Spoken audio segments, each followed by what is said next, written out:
Yeah, we got a big show for you today. We have a very big show for you today. One of the biggest stars, probably the biggest star on the planet, Angelina Jolie, is here.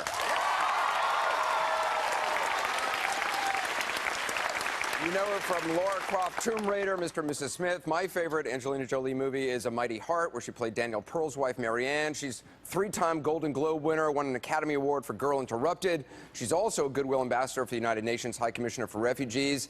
And now the world is going to see a new side of Angelina Jolie. She's written and directed a powerful new film. It's her first film that she directed and wrote. It's called In the Land of Blood and Honey. It's about the war in Bosnia. Please welcome Angelina Jolie.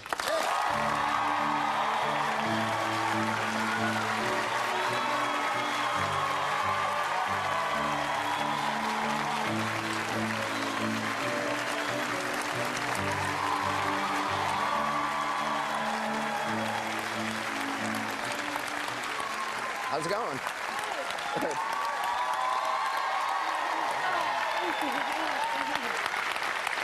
Thank you so much. Thank you so much. All right, thanks very much. That's it. Bye-bye. All right.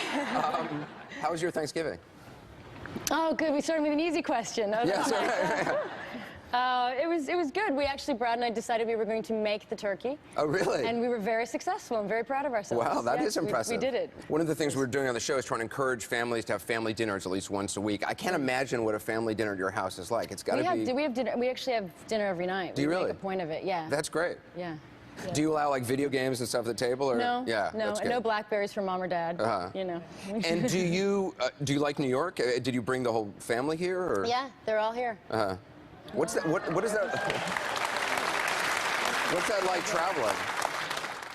Well, they're so used to traveling. Like, how many plane tickets do you have to buy? You probably have to, like, you know. We do. We're a big traveling. But it's great. It's so much fun. They love. Fortunately, my kids love to travel because I do, and they're very worldly. And what I love is that they can be in New York in a hotel in Manhattan and think it's so cool, and then I can bring them to the middle of Kenya and drop them in a tent with no TV and no nothing. And they're just as happy. So I feel like that's what we're trying to do. That's cool. Balance them. Your new baby really is this film that you have written and directed. Are you nervous about releasing it to the world, or having the world see it? Yes. You are? Yes, and I've never been nervous about any film. Really? I was nervous about Mighty Heart because I was nervous when Marianne first saw it. Which I said is, I mean, it's my favorite film I think you've done. It was such a powerful movie. It meant a lot to me, that film. But you're nervous. This one, I feel very nervous because it's the first time I've written something, and just so, my whole career, my whole life has been somebody else's words, and I could always say, well, the director made that choice, but this was my words and my choice and my final, and so I feel, but beyond that, I have such a love for this part of the world, and these people who are in the cast, such a great cast, are my dear friends now. I care so much about this country, this issue, and I'm hoping not to have failed them, and not to have. It's a lot of pressure because obviously this is a subject. It's about the war in Bosnia. Not a lot of people really know much about the war in the United States, sadly. And yet it's life and death. So many people lost their lives in this war. So you feel that weight, that responsibility. I do. And I hope that we tried to, it's not a political film. It's a film that has politics in it. It's not a documentary, but we tried to bring as much information and as much truth and as much reality to it, and certainly not do anything wrong. And we wanted to also at the same time make a good film, a good dramatic film, but tried to tell a story of humanity. That's what it is for me. It's a story of human beings and how fathers and sons and lovers and mothers and children, and how all these people who would have lived a very different life if the war had not happened, their lives are completely transformed. And does it make you ask yourself what you would be capable of in a war? Absolutely. Because that's something I always, you travel around and you see people who lived good and decent lives before the war broke out, and then in war are faced with impossible choices. Do you ask yourself those questions? The film itself is my question, is that I was kind of her in a way as I was writing it. I was and wondering if it was me and Brad, if it was my life and my children, and somebody did that to my child, or how long would it take before how long could I hold on? What would turn me? So a lot of it is that, and that's how it was written. I want to show a clip from the film, and then let's talk about it. Ja sam srpski patriot, ali tu na moja sumnja. Jesu li? što onda sumnjaš u naše metode? A ti misliš da će svijet ignorirati ovo? Ja ne. U JNA će već poslali svoje trupe u Hrvatsku. Oni neće okrenuti leđa svemu ovome. Ma naravno da sve vide. Ali neće nas napasti, neće učiniti ništa. Oni znaju da smo mi pravi partneri za pregovore. Trebaju nas. Neće napadati. Osokoli svoje ljude i dovrši ovaj posao. What was the most difficult thing about directing as opposed to acting? The responsibility of it. This is a genocide that happened to our generation, in our generation. It was 1992. Where was everybody here? We all know where we were, what were we doing, and how we were living our lives. So I think it was the heaviness of the information. As I spent so much time researching it, it was just a constant. I felt my own guilt of what was I doing? Why didn't I do enough? Why don't I know this? And then the more I learned, also the greater the responsibility became not to do the wrong thing by all these people who suffered through so much and deserve so much respect, and they are still today. The wounds are so fresh, and they're surviving, and they're still struggling to get back to their lives and a peaceful society as they should have it, with all the success and all the wonderful things that they should have. Anyway, we're going to have members of the cast out a little bit who actually were in Sarajevo during the war and actually, were able to survive the war. What do you tell your kids about this, about what happened there, about war in general? I mean, how do you, it's something every parent has to go through. How do you explain it to a child? It's such a hard thing to explain, especially because my kids are from countries of war. My son's Vietnamese, so even explaining that war is going to be complicated. And Maddox is from Cambodia. And Maddox is from Cambodia, so their countries fought. And even Ethiopia. Our countries fought. Everybody, so I think it's. But how do you explain war? It's one of these things that how do you sit down and make sense of something that makes absolutely no sense? That people have to do this. That this is the solution. That this kind of brutality, especially the horrors of war. Do they understand? Because what's great about what you do for the UN is, you're not just talking about refugees. You go to refugee camps. You go to the front lines, really, and spend time with people. How do you explain that to your kids? Do they understand why you're doing that? They do, and they've come with me to some. And they, I try not to be one of those mothers that says, some people around the world don't have, so I try to not do that, but I try to just by example bring them to places, and hopefully they'll make friends with people in different countries, coming from different backgrounds, dealing with different situations, and they'll understand that that's actually what the world looks like, not this small world of just the place we live in our house. This is not reality. Reality is all of these things, and so they know, and they're very good about, mommy has to go, and, mommy's going to go try to do some good, and this thing's going on, and so I'll be right back. But, and they seem to be very generous about it and understanding that they're kids and they want their mom, but they also know that there are other kids that maybe mom can try to help. And obviously your kids are from around the world. That was a conscious decision on your part. Why? What was your desire to have kids from all over the world? I just, since I can remember, I always, I never, well, like most people, I didn't know if I'd ever be a mother, be a good mother. I was nervous. When I was younger, I thought, oh, God, I couldn't be somebody's mother. You were a little wild when you were younger. I think we all thought that.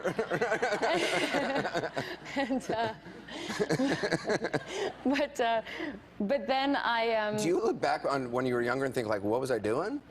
I just know it's going to come back at me very soon with my children. I know they're going to be like, what were you doing? Right. Yeah, how do you explain it, like, when your kids are teenagers and you try to discipline them and they're like, you used to wear blood around your neck, Yeah. how do you respond? You just say, yes, I did. And yes.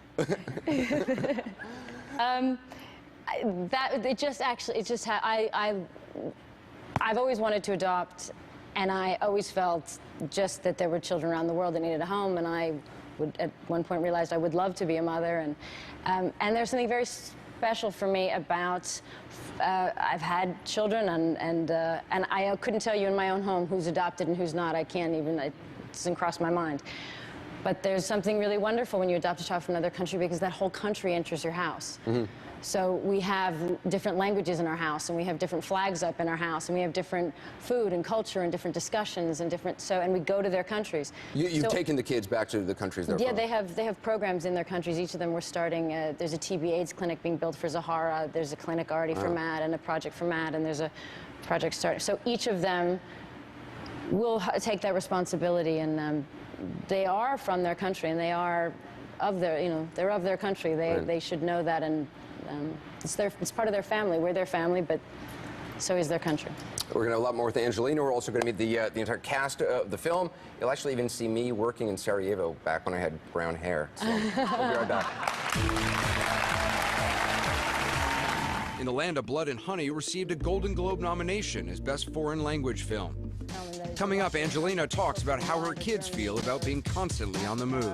But I'm sure they're going to say, Mom, let me stay home. That's going to happen, and I'm going to cry. Everywhere you go in Sarajevo, you're surrounded by snipers. There are hills all around, and you can hear shots ringing out all the time, like that one.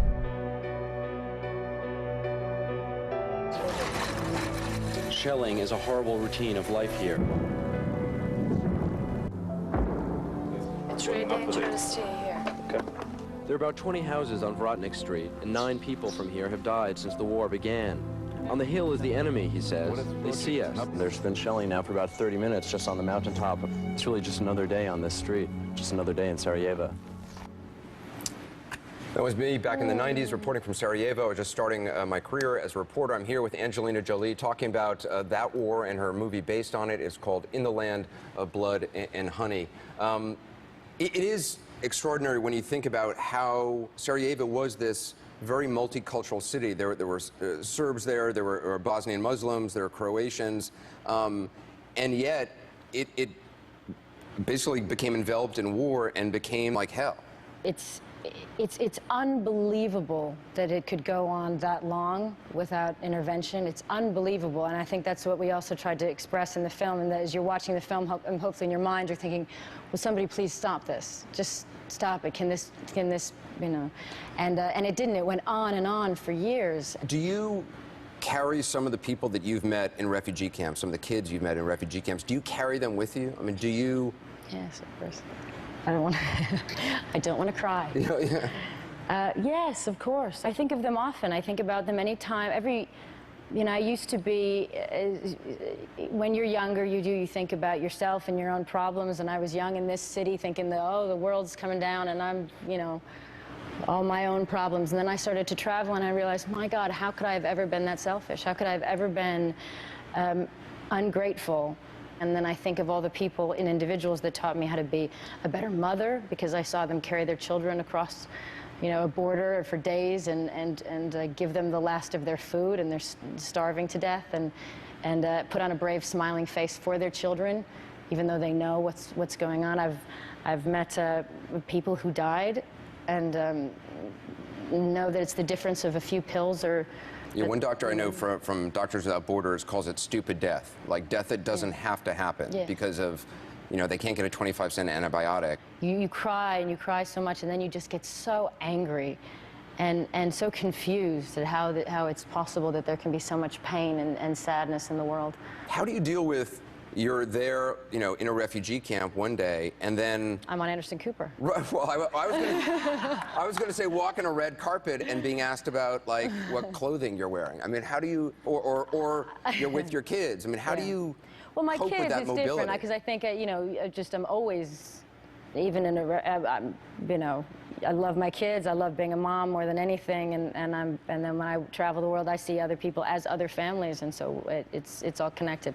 This other thing, what I'm wearing on the red carpet is just, you have to have a kind of a sense of humor about it, and just spend, somewhere else in the world somebody's worried about that. And you can't. My mom told me as a kid never to read anything about yourself, and at the time no one was writing about me, so I never really paid much attention to it. But now I've come to value that advice because I think it is hugely valuable advice. Do you read? Never. Never. Never. So all I'm the going to have to on this. Are you going to read reviews? Well, I have to read some things on this because I need to understand how people are receiving it, or if there's something more I need to explain in case it's being misunderstood. So this is the first time I've had to, and it's terrifying. Yeah. It's terrifying, but I've avoided everything on myself. One of the things that's sort of one of the blessings of my life, and my mom is about to turn 88, she's still alive and healthy, and she's been on the show, which I think she only comes on the show for the free hair and makeup, frankly. But your mom passed away. What do you think she would think of you as a mom? As a mom, she did get to meet me as a mom. She met some of my children. You know, she's my mom, so she would always say that I'm doing a great job. But she was an extraordinary mother. She was so selfless, and she was just one of those very, very kind people that loved to do everything for others. And I could just never be as good a mother or a person. What did you learn from her as a mom that you apply in your? She was a great listener and a great friend. She was my best friend, and so I could talk to her about everything. And I guess she made me feel like I had a voice, and that no matter what would happen, I knew she'd love me. And so.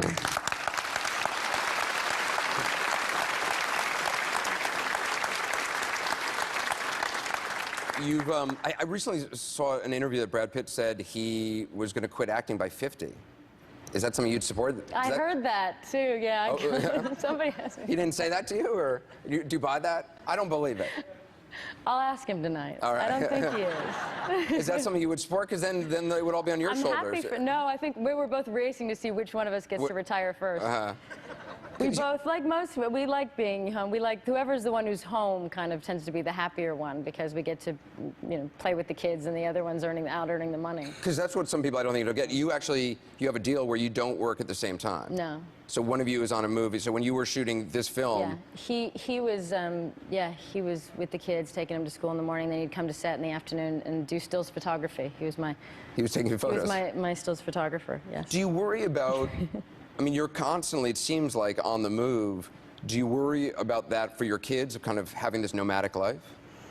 Right now, they love it. Right now, if they're in one place for 2 months, they want to know why we're not getting on an airplane.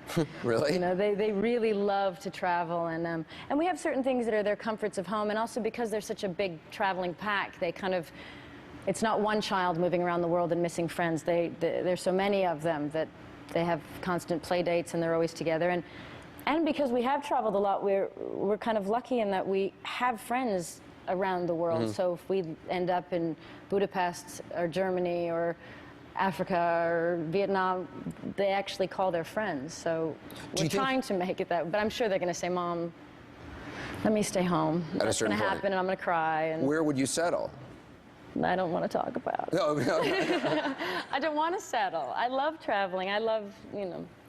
But we'll see. We'll see what happens. They'll probably all end up living like all around the world, and we'll end up spending, you know, that'll be my old age. It'll be Brad and I traveling around the world to try to visit our grandchildren in a random country. Oh, that's the idea? Sounds nice. It does sound nice. Yeah, pretty good. Listen, we're coming up. We're going to meet the cast that Angelina handpicked for this movie. They're going to tell us what it's like to have her as their director. We'll be right back. Next, the cast of In the Land of Blood and Honey joins us. Vanessa, what's Angelina like as a director? Remember, I can hear you. That's right. And later, Angelina Jolie on the inspiration for her directorial debut. I wanted to ask these questions, and I wanted to learn about Bosnia. And it's their film. It belongs to them. It's their country, it's their history, it's their language, it's their film. Imaš prelijep osmijeh. Hvala. Nikad te nisam pitao. Šta si ti bila prije rata? Čim si se bavila? Htjela sam biti slikarka. Onda sam bila slikarka.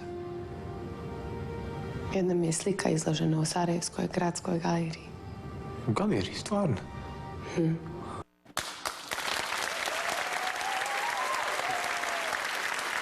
That was a clip from Angelina's new movie, In the Land of Blood and Honey. Welcome back to the program. We're now joined by members of Angelina's cast. Welcome Zana Marjanovic, Goran Kostic, and Vanessa Glojo. So, Zana, when you first got the script, did you know that Angelina Jolie was behind it? I knew that she was directing it, but I didn't know that she wrote it. And I was really surprised because it was so Bosnian. It was so Bosnian? It was so Bosnian. It was so true, and it was so authentic, and it was quite unbelievable that you would know so much about Bosnians and our people and what we went through. And Goran, your wife actually gave birth the day you were auditioning? Yes. Yes, we call him Lucky. Wow. So, what's that like going to an audition when your wife has just given birth? Did you care about the audition at that point? Not really, not so much as I would usually, I suppose. But of course, you experience this unique adrenaline flooding through your veins, and when you go there, you just do your best, really think about your wife and the child. Vanessa, what's Angelina like as a director? Remember, I can hear you. Do you want Angelina to leave? Because we can just talk. Yeah, in private. She was fantastic, one of the best directors I ever worked with. And I think that everybody will agree with me on it. And it's very emotional film, so we had to be very, very prepared when we come to the set. And she knew in which state of mind we are coming to the set, and she was really protecting us and guiding us. Absolutely, she did. Were you in Sarajevo during the war? Yes. You got hit by shrapnel. Yes. I got hit in my house. Half of my house was gone, and just one shrapnel went through my, what is this called, leg, but this down Calf. part. Yeah, but luckily the bone wasn't touched. So I was lucky, really. Angelina, why was it important for you to have actors from the region and with their own personal experiences? I mean, that was crucial to you. It was. I'd written the script, and then I decided that I would send it to people from all different sides of the conflict, and that they would tell me whether or not it was worth doing and whether it was inappropriate, and then guide me through it. And it was a big part of making this film wasn't because I wanted to become a director. I wanted to ask these questions, and I wanted to learn about Bosnia, and I wanted to get to know people from the area. And so when they all agreed to do it and work together, and then we spent time together, I have learned so much from all of them. And it's their film. It belongs to them. It's their country, it's their history, it's their language, it's their film. Vanessa, it's easy to talk about it now that it's past, but just emotionally, what is it like living day to day under siege, living where your house gets blown up, where your neighbors are killed, where shrapnel is hitting you? I mean, what does that do to you? It's so emotional to me. It's so hard for me to speak about it. But living it it's everyday life of Sarajevo people. You just start to accept it, and it's your life. Angelina, you're giving these people a voice who haven't really had a voice before. I'm also a very, very lucky director who got to work with extraordinarily talented actors. So I was lucky. We're going to meet more of those actors in a moment. Coming up, Angelina introduces us to one cast member who actually fought during the war. Stay with us.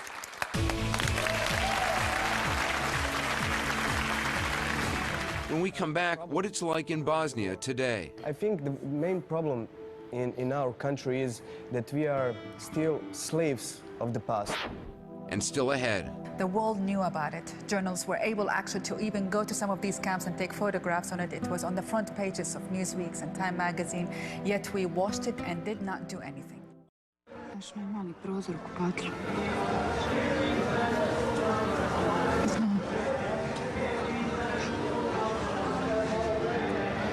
Popiju poslije večere. Straža obično malo kasni.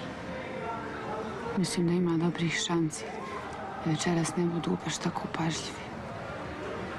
Zašto mi ti to govoriš? Zato što ako meni uspije večeras, i valjda znaš kako.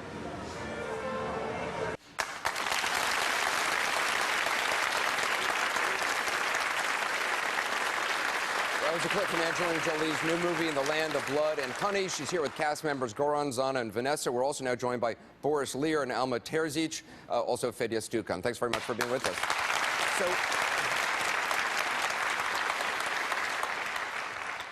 Fedya, you actually fought during the war. What was that like? I don't know. It was I can say from this distance now that it was very tough. You actually left the military, though. How'd you get out of the army? One day I had a sniper rifle and I shoot the guy to kill him. It was like 500 yards from me, and I missed it. Like I missed him with 7-8 bullets, and I was out of bullets. So I decided not to shoot him. And that night I think about that. Who am I to take somebody's life? I mean, he's got a family. He's got a mother who waits him the same like mine waits for me to come home, and I decide not to be involved in this.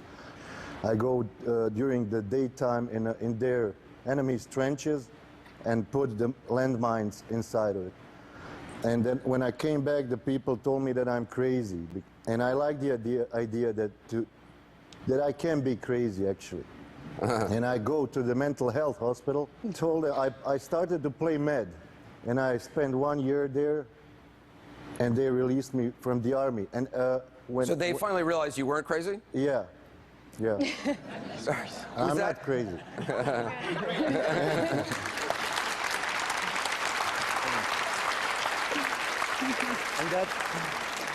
And that was a moment in that crazy house when I realized that I made fools of psychiatrists. So I decided I could be an actor, maybe. And, it's a natural transition. That's fine. Here I am. Alma, you were just 5 when the war started. What was that like for your family? It's just one big part of my life, because war started when I was 5 years old and finished when I was 10 years old. And in that period, oh God. That's a picture of you we're showing, yeah. Yeah, yeah. What was acting a way for you to escape your surroundings? In the basement where we play, we make a theater show. So that was the kind of way to running from that reality was all around us, because we were just the children, you know, the shotguns were all around us. And this is the picture that I only had from when I was 5 years old, because all the other pictures were burned. That's the only picture you have? Yeah. And Boris, you still live in Sarajevo. Has the country recovered from the war? It is recovered, but not mentally recovered, if you know what I mean. People still fighting inside of them. They are fighting to get rid of all of the dreams, all of the past. I think the main problem in our country is that we are still slaves of the past. I agree with everybody that we shouldn't forget what happened. We shouldn't forget. And we couldn't forget because it's our past. But we shouldn't be slaves. Slaves to the past. Of the past. And we are still the slaves of the past. We have a lot of questions, I know, from the audience. I was wondering if the character Isla was based upon a real victim of the siege. It's a combination of different stories and different people. There are certain people I'd met and spent time with who are victims of war who talked to me about being used as a human shield or being raped, or the scene with the older women who were forced to dance and take their clothes off. These are all first-hand accounts, and some things are based on documentaries I'd seen and real footage I'd seen. But there are many women who went through this situation, so far, far too many. The particulars of it, and the particulars of the relationship were more global, these global themes of what would happen to sisters and, you know, lovers and friends before the... So it was more that global theme, and it was more the idea of how lack of intervention keeps eating away at them. And then in my mind, Isla kept adjusting and changing and facing these things, and when would she change?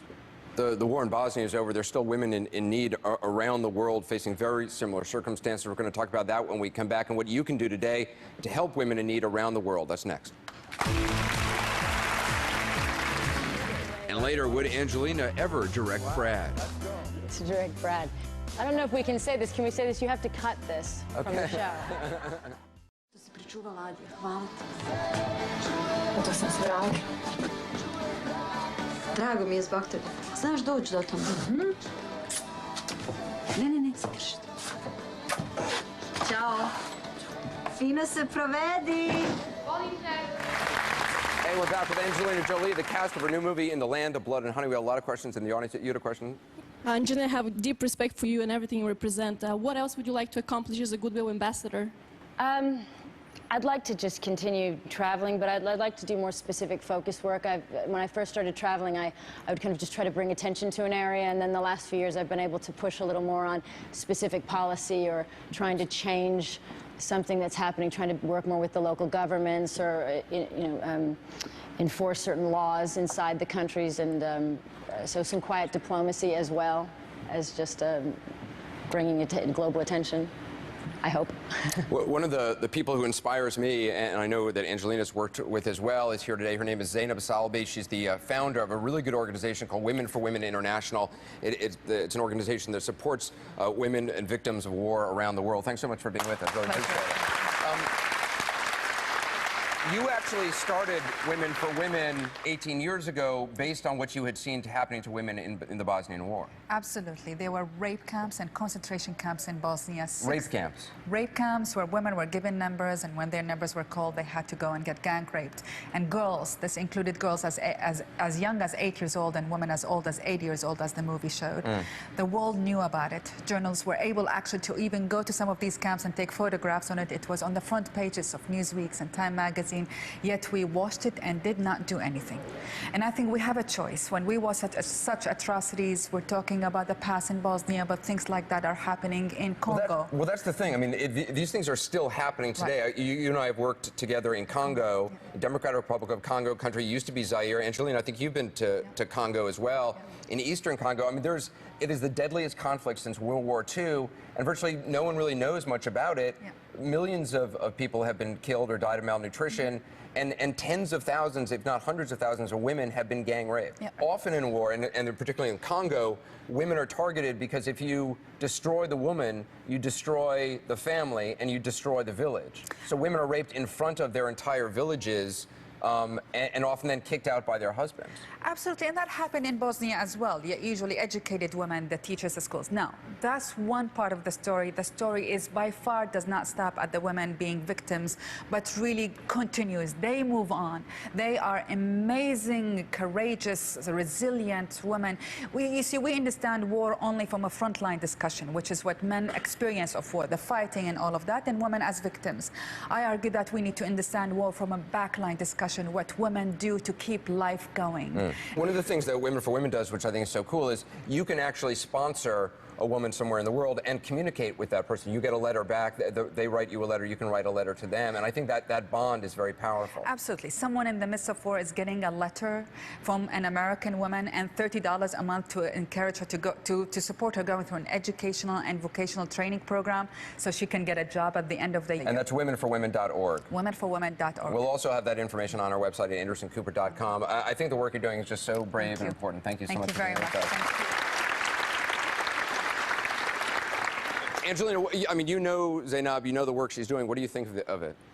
Oh, I think she's extraordinary. She was one of the first people we showed the film to because of her work and because of her understanding to make sure, you know, these issues are so sensitive, and so it's so important to us that women like her who know these issues and work on these issues daily and care so much about these women, we are all united in this, in our concern and in our efforts, so it's wonderful. Coming up, more with Angelina and the entire cast, what Angelina is most proud of. That's next. We'll be right back.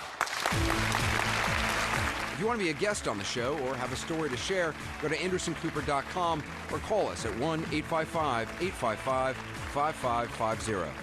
Coming up, Angelina on what you don't know about Brad. Who's bossier, him or you?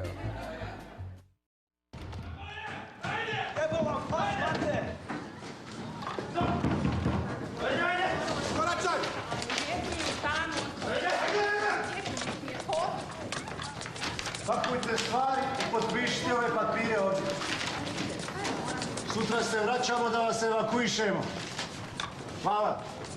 Je li ovo privremeno ili je ovo sad vaše za stalno? Ja vam to ne potpišem. Hey, we're back with Angelina Jolie, the cast of the powerful new film In the Land of Blood and Honey. Our audience has had a chance to see the movie this morning. They've got a lot of questions. Hey, Talitha? Yes. Hey, so what's your question? This is for Angelina and the entire cast. Was writing the film difficult? And when you guys actually went to set, were you able to leave it there, or did you bring it home at night? What was the emotional baggage that you had with it?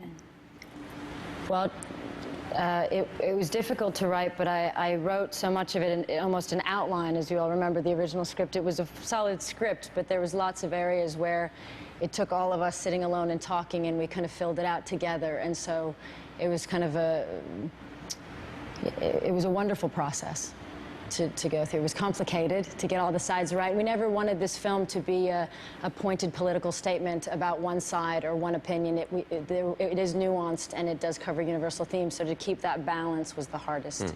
Goran, for you, what was it like? I mean, it's obviously very personal. You play, your father is a Serbian general in the film, and in real life, your father was also a Serbian officer. Indeed, yes, general as well. And it's very personal, as I said earlier, and so in response to the question, it's not something luggage or baggage, it's not something that you take or leave, it's always present, it's there with us throughout the film. It was there before, and I'm sure it will stay, at least with me, for the rest of my life. So just learn how to deal with it. How about for somebody else? Was it, I mean, it's obviously such a heavy subject. What was it like day in, day out to be that person, to be in that role? I think for all of us, it's a task that was bigger than the role itself, and it was so important to make this film, and it's such a responsibility because it is something that has happened in the recent history, and I think our fear wasn't that, you know, you would come home and have this baggage emotional with you. I would never think that. I think it was about doing the best job that you possibly can. You have a responsibility to do it. Hi, this question is for Angelina. Would you ever consider to direct Brad in a movie? To direct Brad. I don't know if we can say this. Can we say this? You have to cut this from the show. Would you consider directing him in a big role? Since we have to cut that part?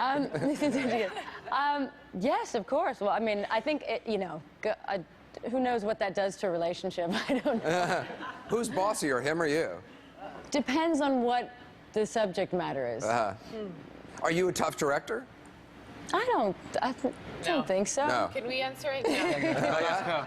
No. Does it help as being an actor to direct? I think sure, because I knew what they'd be going through or what not to do. Certainly in my life, there have been certain directors I thought, God, I wish they weren't doing that. It's hurting my focus, or that really helped me. Or so I've learned at least that. But so I could be sympathetic to it. But I see us all as a family. You know, for me, it was the greatest thing to be a part of the crew, and to become a family. So I think it wasn't even some plan to direct and approach in my directing. I just I'm a big softie at the end of the day, because, you know, they know what they're doing, and I get to just be with them and be a part of it. Did it take time to kind of, for you guys to overcome the fact that she's Angelina Jolie? I mean... For me, it was special, you know, to have, like, Angelina. When I heard once that it will be her who will direct the film, it really sounds funny from our perspective. Why? It's enormous. She's the biggest world star, and can you imagine her head here, like, telling me what I will do? But actually what I thought, knowing about the movie stars, I thought she will send a bodyguard to tell me indications. And then when I met her, she was so kind and so modest and so great and so simple that I wanted to ask her in the middle of conversation, like, are you really Angelina Jolie? That's great. Angelina, I think I know the answer to this, but what are you most proud of? In my life? Yeah. Well, let's say in this film and then in your life. In my life, my family. In this film, my family. That's good. We'll be right back. Hey, Hey, welcome back. I want to thank Angelina Jolie, the entire cast of the really powerful, remarkable film In the Land of Blood and Honey. The movie is going to be in theaters Friday, December 23rd, and I really want you to all take the time to go and see it. There are a lot of important lessons in this movie, not the least of which we all need to be accepting of others' differences. I'd love to hear what you think about today's show. Talk to me on Twitter @Anderson for more information on the movie. Find a link to Women for Women International. Go to AndersonCooper.com. See you next time. Thank you so much.